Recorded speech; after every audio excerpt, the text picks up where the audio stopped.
एक कथा प्रचलित है कि जब रात्रि में जगन्नाथ महाप्रभु सोने जाते थे तो समुद्र की लहरों की आवाज से उन्हें नींद ही नहीं आती थी और ना ही वे कहीं एकांत में शांति से रह पाते थे।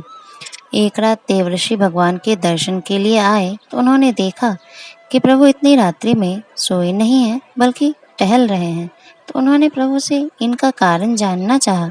तब भगवान ने बताया कि समुद्र की लहरों की आवाज के कारण उन्हें नींद ही नहीं आती है।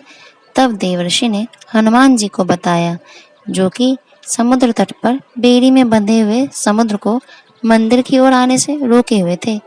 हनुमान जी चिंतित हुए एवं समुद्र पर क्रोधित हो गए, क्योंकि समुद्र के कारण ही तो भगवान की नींद बाधित थी।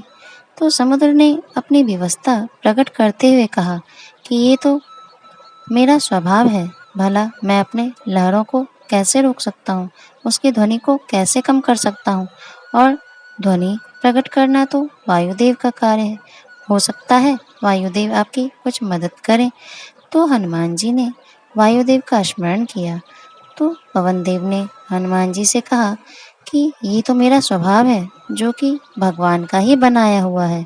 हाँ, अगर तुम मंदिर में निर्वात की स्थिति पैदा कर दो तो हो सकता है कि समुद्र की आवाज, समुद्र के लहरों की आवाज मंदिर में ना जाए।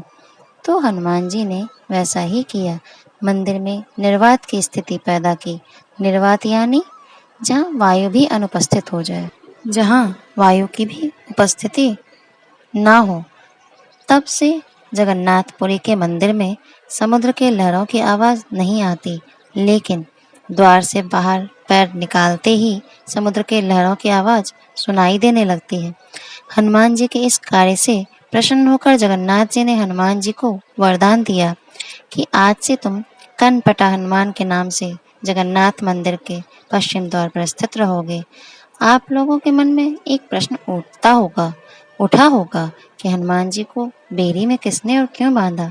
इसका जवाब यह है कि हनुमान जी की प्रार्थना पर स्वयं श्री जगन्नाथ महाप्रभु ने ही उन्हें बेड़ी में बांधा, क्योंकि वे खुद को भगवत दर्शन करने से रोक ही नहीं सकते थे और बार बार मंदिर चले जाते थे। लेकिन जैसे ही हनुमान जी समुद्र तट से हटते थे, समुद्र मंदिर की ओर बढ़ने लगता था, भगवान के चरण स्पर्श करने के लोभ से। इसलिए हनुमान जी ने प्रभु से प्रार्थना की कि वे उन्हें बेड़ी से बांध दें, ताकि वे समुद्र तट से हट ही ना पाए और समुद्र मंदिर की ओर न बढ़ पाए। तो हनुमान जी की प्रार्थना पर ही जगन्नाथ महाप्रभु ने ही स्वयं हनुमान जी को बेड़ी से बांधा है। और हनुमान जी की प्रार्थना करने पर भगवान ने समुद्र को अपने चरणों का प्रक्षालन करने का सौभाग्य भी दिया और वरदान दिया कि यदि कोई मेरे दर्शन करने मंदिर नहीं पहुंच पाए तो उसे समुद्र तट के दर्शन से भी मेरे दर्शनों का फल प्राप्त हो जाएगा। और बेरी हनुमान के दर्शन के बिना जगन्नाथ जी के दर्शन अपूर्ण माने जाएंगे।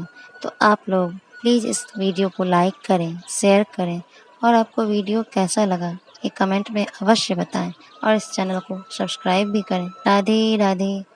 यहाँ एक बात और समझने की है कि निर्वात को मंदिर के प्रांगण के भीतर एवं बाहर एक दीवार की तरह, बाउंड्री वॉल की तरह पैदा किया गया है, जिससे समुद्र के लहरों की ध्वनि मंदिर के अंदर ना आ पाए। राधे राधे।